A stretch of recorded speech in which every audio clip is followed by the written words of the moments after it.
साथियों, अब बहनजी मैम खैरा जी, अब आपके समक्ष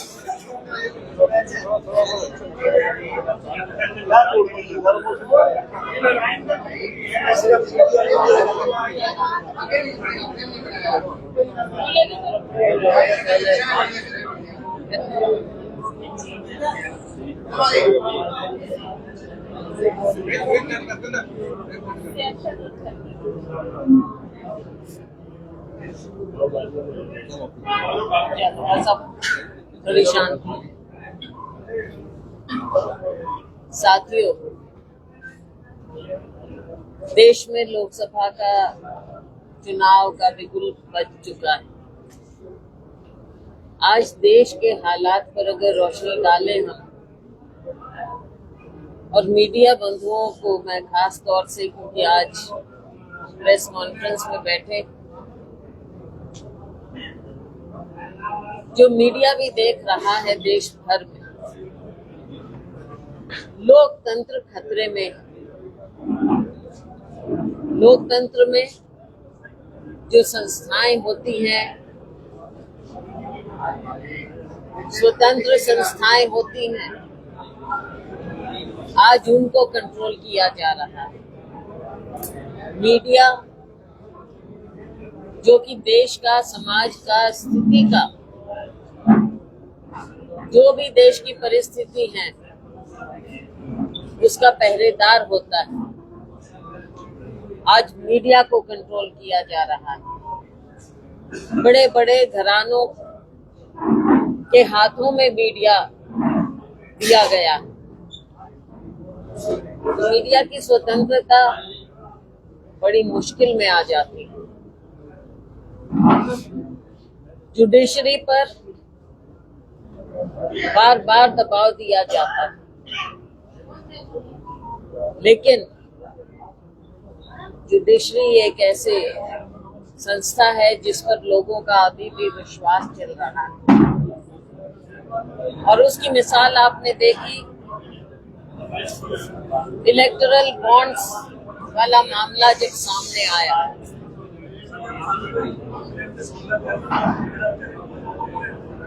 इलेक्टोरल बॉन्ड्स के माध्यम से जब सुप्रीम कोर्ट बीच में आया, हस्तक्षेप किया, तो पर्दाफाश हुआ इस सरकार की, भारतीय जनता पार्टी सरकार की कारगुजारी का, कि कैसे लोगों को दबाकर जो बिजनेस हाउस है उनसे कैसे पैसा ऐंठा गया है, और इसमें सबसे ज्यादा पैसा कहाँ गया है, किस पार्टी को गया है और किन परिस्थितियों में गया है, कौन सी तारीखों को गया है, ये सारी बातें सामने आई। पहले केस करो, दबाव डालो और पैसा आपकी जेब में आए। ये बात अब देश में छिपी हुई नहीं। लोकतंत्र में जब हम स्वतंत्रता की बात करते हैं तो ऐसा लगता है कि ये तानाशाही की निशानियां। अगर कोई कुछ बोलता है, चाहे कोई मीडिया का, उसके ऊपर सेंट्रल एजेंसियां और केस।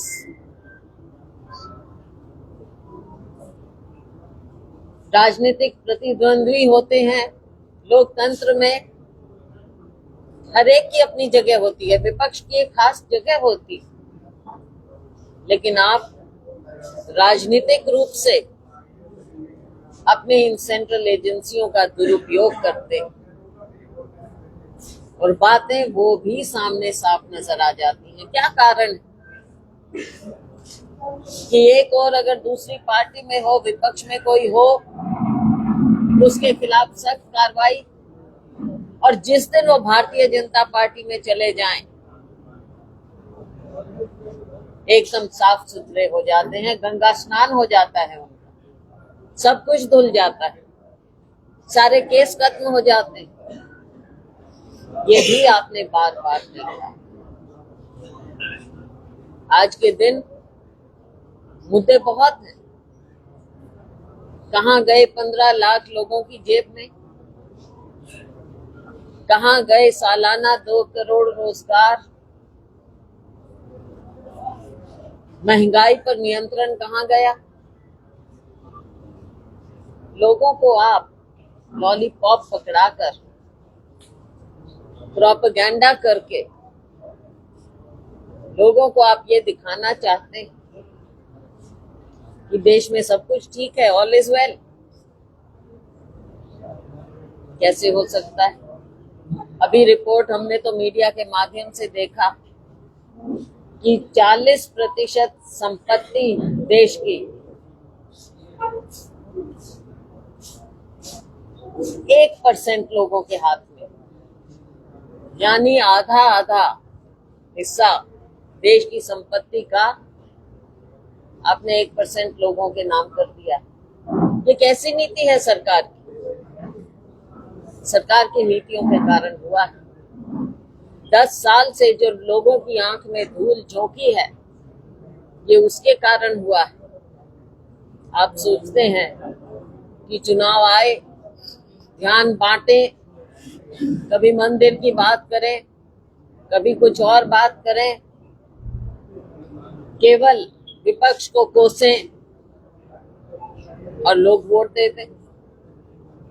आज हमारा युवा रोजगार मांग रहा है। आज हर गृहिणी महंगाई से निजात मांग रही है। और केवल गृहिणी क्यों, आप बताइए कि जो भी कमाई करता है, चाहे उसका अपना छोटा मोटा रोजगार, चाहे वो नौकरी करता हो, चाहे मिडिल क्लास हो, और मैं समझती हूँ कि तकरीबन सब मिडिल क्लास के लोग यहाँ पर। आप मुझे बताइए कि महंगाई क्या आपको नहीं छू रही? जिसकी सैलरी फिक्स हो, जिसकी इनकम फिक्स हो और महंगाई बढ़ती जाए, घर के खर्चे, बच्चों की पढ़ाई की फीस, EMI कहाँ से भरेंगे? घर के खर्चे कहाँ से चलेंगे? तो साथियों, हमारे नेता राहुल गांधी जी ने इन सभी बातों पर ध्यान आकृष्ट करने के लिए देश में यात्रा की। 10,000 किलोमीटर, 3,500 किलोमीटर पैदल, और उसके बाद 6,500 किलोमीटर बस यात्रा और पैदल लोगों के बीच में गए। हर वर्ग से उन्होंने बातचीत की। मुझे बताइए, माननीय प्रधानमंत्री जी ने किसी से कभी बातचीत की? कभी मीडिया को एड्रेस किया? कभी किसी का सवाल उन्होंने सुना? जवाब देना तो वो समझते हैं, उनको जवाब किसी को देना ही नहीं। तो साथियों, समय है। आज के दिन अगर हम हरियाणा की बात करें, हरियाणा में जो मैं तो कहूंगी ड्रामा रचा गया चुनाव से फौरन पहले, क्या जरूरत पड़ी कि आप मुख्यमंत्री बदलें? व्यवस्था तो नहीं बदली, चेहरा बदला। लेकिन अब तो लोगों को लगता है कि चेहरा भी वही, व्यवस्था नहीं बदली है।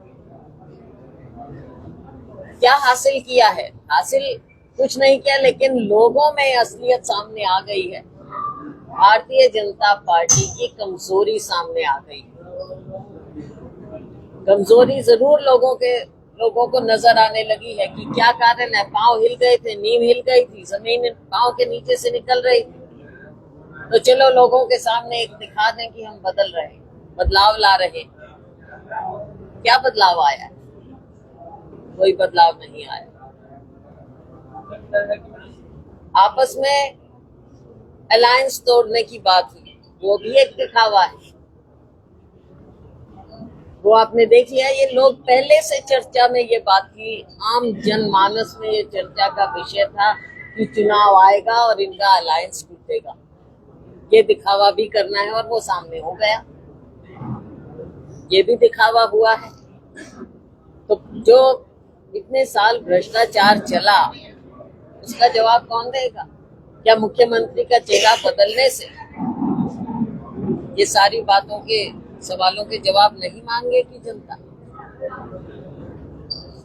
तो साथियों, आज ये समय है, हमें पूरा विश्वास कि हरियाणा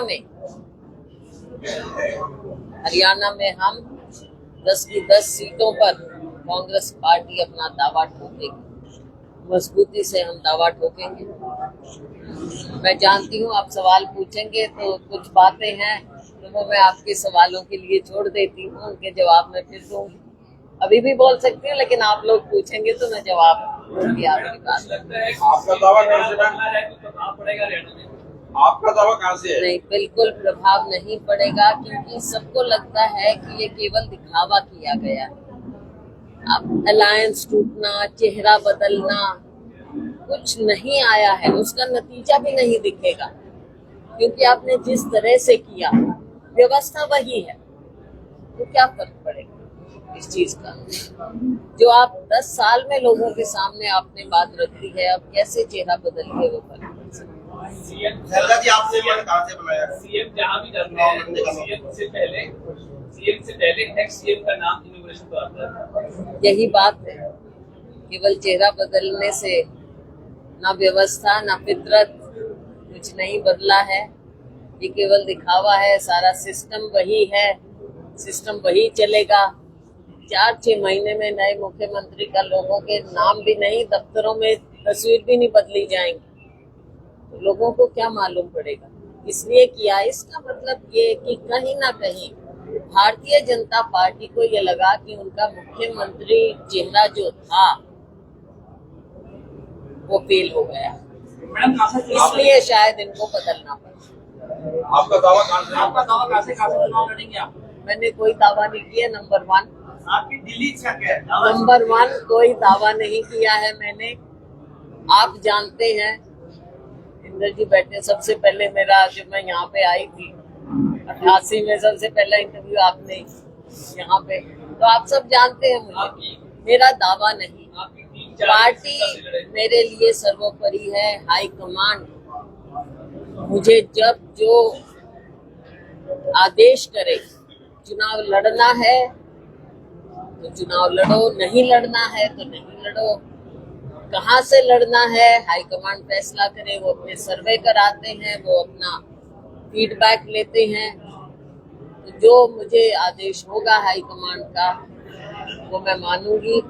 ये मैंने जरूर जाहिर किया, आपके सामने भी किया, मीडिया के सामने किया, ऊपर भी किया, कि इस बार मेरा मन है कि मैं विधानसभा चुनाव भी लड़ूं। उससे पहले लोकसभा चुनाव है, तो हाईकमांड फैसला करे कि लोकसभा में मुझे वो लड़वाएंगे, कहाँ से लड़वाएंगे, कि वो फैसला। वो सर्वे हमने सिरसा में पेट में किए हैं कांग्रेस आम आदमी पार्टी के पास। हाँ, वो टेक्निकल बात। मैडम, एक 1823 करोड़ का जो इनकम टैक्स का नोटिस आया है, वो इधर से खाते फ्री है सारे कांग्रेस के। ऐसी कांग्रेस के 85 लोग कैसे कैसे कैसे करेंगे? खर्चा कहाँ से आएगा? तो क्या ये आपकी बात बिल्कुल ठीक है। सबसे बड़ी पार्टी को इन्होंने कमजोर करने की जो ये कोशिश की है, लेकिन हमारे चुनाव हमेशा लोगों ने लड़े। पार्टी को दिक्कत का सामना करना पड़ रहा है, आर्थिक दिक्कत का सामना करना पड़ रहा है, इसमें कोई दो राय नहीं। हमारे साथ जिस प्रकार से भेदभाव किया गया, हमारे अकाउंट में से पैसे निकाले गए इनकम टैक्स द्वारा, इनकी एजेंसी द्वारा। क्योंकि कोर्ट की बात पर मैं टिप्पणी नहीं करना चाहूंगी, लेकिन राजनीतिक रूप से जो हमारी पार्टी के साथ किया है, इसका जवाब लोग देंगे और हमारा चुनाव भी लोग लड़ेंगे, जनता हमारा चुनाव लड़ेगी। जो सर्वे मीडिया में नागरिक सिरसा में हमने हम लोगों ने किया है, लोगों का ये मानना है अगर शैलजा सिरसा से चुनाव लड़ती है तो बीजेपी के लिए मुश्किलें बननी चाहिए, सिरसा की सीट कांग्रेस की गोदी में आनी संभव है। आप देखो, बात ये है सिरसा के लोगों का आशीर्वाद भी और अपार प्रेम मेरे पिताजी को, स्वर्गीय चौधरी दलबीर सिंह जी को मिला, मुझे मिला। बेशक मैं यहाँ से चुनाव लड़ी ना लड़ी, लेकिन हमारा नाता हमेशा कायम रहा है। तो इसको मैंने कभी चुनाव के साथ जोड़कर अपने रिश्ते को नहीं देखा है, लोगों का प्यार है। इसके साथ साथ मैं ये भी कहूँगी कि अम्बाला जब मैं गई, अम्बाला में मैं एकदम नई थी। ये तो पुराना हिसार जिला है, अपने घर का जिला। वहाँ पे तो लोग मुझे इतना जानते भी नहीं थे, नाम सुना होगा लेकिन व्यक्तिगत रूप से कुछ ही लोग जानते थे आप। लेकिन वहाँ के लोगों ने भी मुझे अपार प्रेम दिया, आशीर्वाद दिया। 2 बार मैं यहाँ से सांसद बनी, 2 बार मैं अम्बाला से सांसद बनी। तो मैं तो शुक्रगुजार हूँ लोगों की भी, अपने नेतृत्व की भी और भगवान की भी, कि मुझे इतना प्यार मिला है। लेकिन फैसला मेरी हाईकमान करेगी। मैडम एक सवाल ये बताइए, जिस तरह से आम आदमी पार्टी या कांग्रेस के जो एमपी है उनकी शॉपिंग हो रही है, और रवनीत बिट्टू जो लुधियाना से एमपी है कांग्रेस के सीटिंग, उन्होंने ये कहा कि इन चुनावों के बाद दिल्ली की और पंजाब की सरकार गिर जाएगी। तो इस तरह की व्यवस्था में कांग्रेस किस तरह से लड़ेगी? देखो, ये हमने पहली बार नहीं देखा। कई बार तो इतिहास में कांग्रेस पार्टी का स्प्लिट हुआ, इंदिरा जी अकेली खड़ी रह गई, अकेली खड़ी थी। उस समय मेरे पिताजी स्वर्गीय चौधरी दलबीर सिंह जी हरियाणा के पीसीसी अध्यक्ष बनाए गए थे, क्योंकि पार्टी सारी चली गई थी, हमारा दफ्तर भी चला गया। तो हमने तो ऐसा समय देखा है। तो लोगों का आना जाना ऐसे समय में, चुनाव के समय में रहता है, अमूमन रहता है। मुझे नहीं लगता कि हमारी पार्टी ने कभी इससे कमजोरी पाई है, या लोगों की नजरों में कभी पार्टी में ऐसा कुछ उसको ढंग से देखा गया। हमारी ताकत हमारी विचारधारा है, हमारी ताकत हमारा नेतृत्व है, और हमारी ताकत लोग हैं। तो इन चीजों को मैं नहीं समझती। मैं समझती हूँ कि ये चुनौती जो होती है, इन चुनौतियों से उभरना भी हम जानते हैं। लेकिन पिछली बार प्रियंका गांधी ने कहा था कि पिछले चुनाव में 2019 में मेरा भाई अकेला लड़ा है, तो क्या कांग्रेस एकजुट है, एकजुट होकर लड़ेगी? देखिए, कांग्रेस पार्टी इतनी बड़ी पार्टी है, हो सकता है कि मेरे से नवीन जी विचार किसी बात में अलग हो सकता है वीरबान जी का अलग हो, लेकिन जब चुनाव आता है, चुनाव में आप बहुत कम देखेंगे कि चुनाव, हाँ ठीक है, ये रूसना मनाना ये भी एक हिस्सा होता है, लेकिन चुनाव हमेशा पार्टी एक मुश्त होकर लड़ती है और लड़ेगी। मैडम, एक चीज और मैं पूछना चाहूँगा, अगर हरियाणा में फिलहाल अगर एक मंच पे इकट्ठे हो जाए तो बीजेपी में भारी पड़ सकती है। कांग्रेस पार्टी एक है और कांग्रेस पार्टी बीजेपी पर भारी है, इसमें कोई शक नहीं रहना चाहिए। बाकी आपने गुटों की बात की है, अब उसको चाहे गुट कहेंगे या सबका अपना अपना अब समझेंगे कि इन्फ्लुएंस होता है, तो ये सब बातें हैं, सब अपने अपने हिसाब से करते हैं काम। पीछे हमने अपनी यात्रा की, आपने देखा उसका कितना बढ़िया नतीजा, लोग पार्टी के साथ जुड़े और लोगों ने पूरा साथ दिया। और मैं समझती हूँ कि जो हमने यात्रा की उसका भी असर पड़ा है हरियाणा में। जिस तरह से लोग 5-5, 6-6 घंटा कड़ाके की ठंड में रात के 11-11 बजे, 12-12 बजे तक हमें खड़े मिले, तो ये पार्टी के प्रति तो उनका लगाव था। वो पार्टी मजबूत हुई है, आगे मजबूती से ये चुनाव लड़ा जाए। किन मुद्दों पे मैडम आप किन मुद्दों पे चुनाव में फाइट करेंगे 10 की 10 सीटों अलायंस है 10 का। लेकिन आपकी जो कांग्रेस पार्टी है अशोक कुमार अध्यक्ष बने थे, उस समय अध्यक्ष नहीं थे, जिला अध्यक्ष तक नहीं थे और आज तक अभी तक कोई आपको जिला अध्यक्ष तक नहीं है, संगठन नहीं बन पाया है। बीजेपी कहती है हमारे बनना प्रमुख तक बने हुए हैं, तो किस तरीके से आपने फाइट करेंगे? तो सबकी अपनी अपनी बात है। कांग्रेस पार्टी कभी कार्डर बेस्ड पार्टी नहीं रही है। कांग्रेस पार्टी एक जन आंदोलन बनकर रही है हमेशा से। तो ये बात जहां मैं मानती हूँ और मैंने खुद भी माना जब मैं अध्यक्ष थी कि ये मेरे मलाल रहा मन में कि हम संगठन नहीं बना पाए। और मैं समझती हूँ कि हमारे साथी जो जमीन पर काम करते हैं ये उनका हक भी होता है, उनकी पहचान होती है और पार्टी में मजबूती आती है, इसमें कोई दो राय नहीं है। मैं नहीं कहूँगी कि कोई फर्क नहीं, लेकिन हमारी मजबूती हमारा वर्कर है और जनता में हमारा संदेश है, हमारे नेतृत्व का संदेश, हमारी विचारधारा। तो हमारे सभी लोग जमीन पर काम करते हैं, वो ओहदे के मोहताज नहीं है। जमीन पर सब लोग कांग्रेस पार्टी का काम करेंगे। संगठन होता वो एक अलग बात थी बिल्कुल, लेकिन उसके बिना भी हमारे लोगों में कोई कमी नहीं है, कमजोरी नहीं।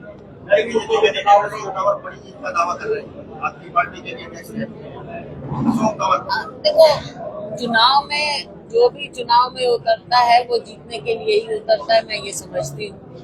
लेकिन चुनाव तो जनता जिताती है, चुनाव पार्टी के लोगों का मन। तो अब लोगों का मन क्या है, यहाँ की जनता, मुझे नहीं लगता कि भारतीय जनता पार्टी की तरफ है। और कैंडिडेट के बारे में मैंने आज तक भी कभी अपने ओपोनेंट के बारे में कभी मैंने व्यक्तिगत टिप्पणी नहीं की है और ना मैं करूंगी।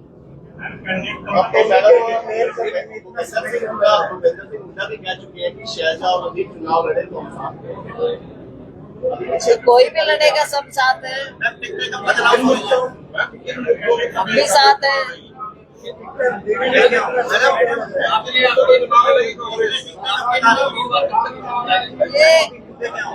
ये हमारी स्क्रीनिंग कमेटी एक प्रक्रिया है हमारी। पहले स्क्रीनिंग कमेटी बैठती है, वो बैठ रही है, कई बार बैठ चुके हैं, अभी फिर है 1-2 दिन में मीटिंग। और उसके बाद हमारी केंद्रीय चुनाव समिति है, वहां पर जाएगा मामला। हमें उम्मीद है कि अगले चंद दिनों में मामला होना चाहिए। ठीक,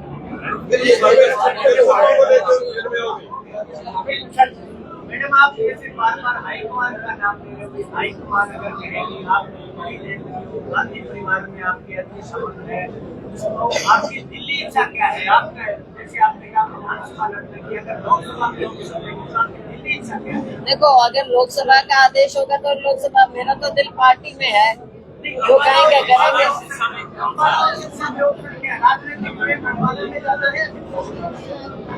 देखो, ये तो जब आप किसी माँ बाप से बच्चे के बारे में पूछते हो कि कौन सा बच्चा ज्यादा प्यारा है, ऐसा तो होता नहीं। बाकी देखो, थोड़े दिन में आपको पता चल जाएगा कि मैं बता रही मुद्दे क्या रहेंगे। मुद्दे क्या हैं? मुद्दे आज के दिन बहुत गंभीर मुद्दे हैं। सबसे पहले जो मैंने कहा, जो बेरोजगारी देश के युवाओं के साथ, हमारी पीढ़ी के साथ धोखा हुआ है, किसान है उसके साथ धोखा हुआ है। एमएसपी का कहा कि हम आपको कानूनी दर्जा एमएसपी को देंगे, स्वामीनाथन कमेटी लागू करेंगे, कुछ नहीं किया। गरीब आदमी के साथ, जो गरीब से गरीब है, हमारा दलित है, उनके साथ धोखा हुआ है। बच्चों को वजीफे तक नहीं मिलते, सबके साथ धोखा। बैकवर्ड की ये बात करते हैं, क्यों नहीं कास्ट सेंसस की बात करते? आपने बैकवर्ड को क्या दिया है? क्रीमी लेयर आप बीच में ले आए, तो बैकवर्ड के साथ भी आपने इंसाफ नहीं किया है। मिडिल क्लास के साथ वो बताइए, कानून व्यवस्था की आज धज्जियां उड़ रही हैं, उसके बारे में बोलिए। स्थानीय मुद्दे हैं, छोटे छोटे मुद्दे हैं। लोग कहते हैं जी हमारे काम नहीं होते, भ्रष्टाचार व्यापक है, बहुत से मुद्दे हैं नीचे से लेकर ऊपर तक।